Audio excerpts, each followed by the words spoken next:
जम्मू कश्मीर में Katara Shiv Khori national highway पर landslide, highway पर पत्थर और मलबा गिरने से ट्रैफिक ठप। जम्मू कश्मीर के डोडा में बादल फटने से भारी तबाही, 10 से ज्यादा घरों को नुकसान पहुंचा। इलाके में राहत और बचाव का काम जारी। जम्मू में नेकी तवी से सटे निचले इलाकों में लोगों को चेतावनी, कभी भी बढ़ सकता है जलस्तर।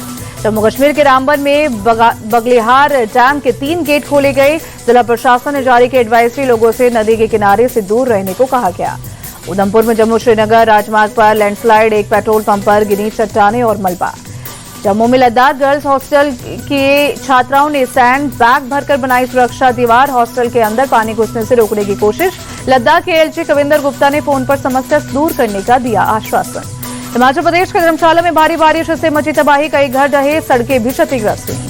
मनाली में भारी बारिश के बाद ब्यास नदी में जबरदस्त तूफान, सड़क के ऊपर आया नदी का पानी में फंसे एक शख्स को क्रेन से निकाला गया।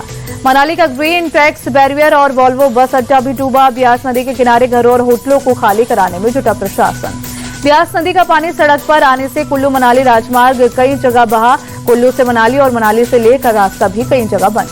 मनाली के बाहंग में मशहूर शेर पंजाब रेस्टोरेंट बाढ़ में बहा। रेस्टोरेंट के पास की 4 दुकानें भी बही। ओल्ड मनाली में भी एक घर और दुकान पानी में समाया।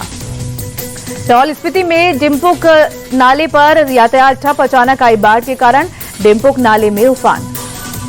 चम्बा में फिलहाल रोकी गई मणिमहेश यात्रा, भारी बारिश और भूस्खलन के कारण रोकी गई यात्रा। हिमाचल प्रदेश और उत्तराखंड में अगले 5 से 7 दिनों तक भारी से बहुत भारी बारिश का अलर्ट, मौसम विभाग ने जारी की चेतावनी।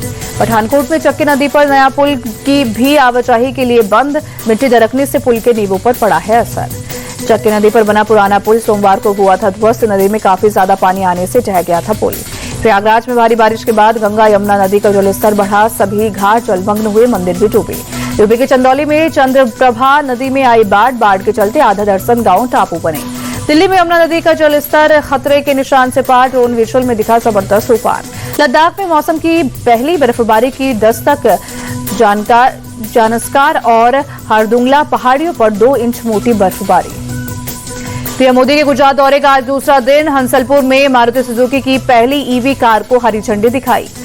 100 देशों में एक्सपोर्ट होगी ई विटारा कार, इनमें यूरोप और जापान जैसे विकसित बाजार भी शामिल। मेक इन इंडिया और आत्मनिर्भर भारत अभियान को मिलेगी मजबूती।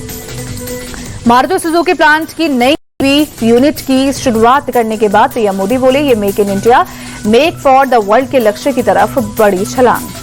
पीएम मोदी बोले, आज से भारत में बने इलेक्ट्रिक वाहन 100 देशों को निर्यात किए जाएंगे, विदेशी कंपनियों का भारत पर भरोसा बढ़ गया है। पीएम मोदी बोले, आज हाइब्रिड बैटरी इलेक्ट्रॉल मैन्युफैक्चरिंग की भी शुरुआत हो रही है। ये दिन भारत और जापान की दोस्ती को भी एक नया आयाम दे रहा है। पीएम मोदी ने आत्मनिर्भर भारत की उपलब्धियां भी गिनाई, कहा डिफेंस मैन्युफैक्चरिंग में 200% बढ़ोतरी हुई है, सेमीकंडक्टर में भारत तेजी से आगे बढ़ रहा है। एसआईआर को लेकर चुनाव आयोग ने जनता से पूछे 5 सवाल, वोटर लिस्ट की गहन जांच होनी चाहिए या नहीं, विदेशियों के नाम वोटर लिस्ट से हटाने चाहिए या फिर नहीं। आयोग ने पूछा मरे लोगों के नाम लिस्ट से हटाने चाहिए या नहीं, पलायन कर लोगों का नाम लिस्ट से हटाने चाहिए या फिर नहीं। बिहार में राहुल की वोटर अधिकार यात्रा का आज 10वां दिन है। सुपौल में प्रियंका गांधी भी यात्रा में शामिल हुई।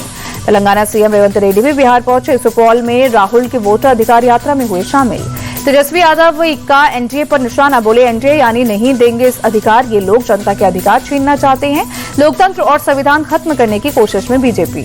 130वें संशोधन विधेयक पर बोले तेजस्वी यादव, इस देश में तानाशाही चरम पर है, ये विधेयक लोगों को ब्लैकमेल करने के लिए लाया गया है। मतदाता अधिकार यात्रा पर बिहार के उप मुख्यमंत्री विजय कुमार सिन्हा बोले, ये अधिकार छीनने वाले लोग हैं, ये परिवार तंत्र को स्थापित करना चाहते हैं। आप नेता सौरभ भारद्वाज के घर ईडी का छापा, दिल्ली हॉस्पिटल कंस्ट्रक्शन घोटाले में एजेंसी की कार्रवाई। 13 जगहों पर ईडी की छापेमारी, घोटाला करीब 5,590 करोड़ का 24 प्रोजेक्ट्स को लेकर स्वास्थ्य विभाग पर गंभीर आरोप। अरविंद केजरीवाल ने सौरभ भारद्वाज के घर ईडी रेड को एजेंसीज के दुरुपयोग का मामला बताया। एक्सपोस्ट में लिखा, मोदी सरकार हमारी आवाज दबाना चाहती है, ये कभी नहीं होगा। सौरभ भारद्वाज के खिलाफ ईडी की छापेमारी पर संजय सिंह बोले, सौरभ के खिलाफ दर्ज केस झूठा और निराधार, झूठे मामले दर्ज कर जेल में डालना मोदी सरकार की नीति। दिल्ली के पूर्व डिप्टी सीएम मनीष सिसोदिया बोले, पीएम की फर्जी डिग्री के मुद्दे से ध्यान भटकाने के लिए सौरभ भारद्वाज के घर ईडी का छापा।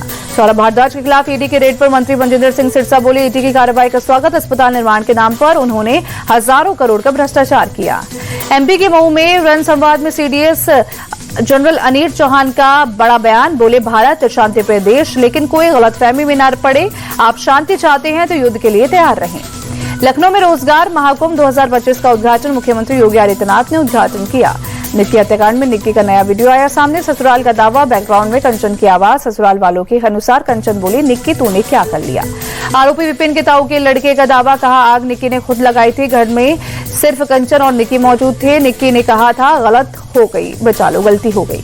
ग्रेटर नोएडा के निक्की मर्डर को लेकर दो गांव आमने सामने। सिरसा गांव और रुपवास गांव के बीच तनाव। रुपवास गांव का दावा, दहेज के लिए निक्की को जिंदा जलाया।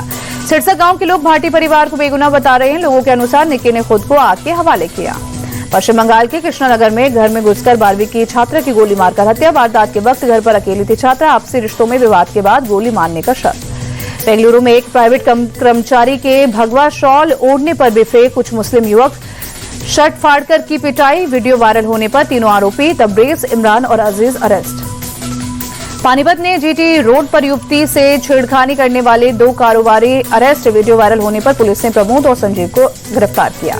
लखनऊ में अलीगंज स्थित सिटी मोंटेसरी स्कूल पहुंचे शुभांशु शुक्ला, बोले यही क्लासरूम है जहां मैंने पढ़ाई की थी। वापस आकर मुझे बहुत अच्छा लग रहा है।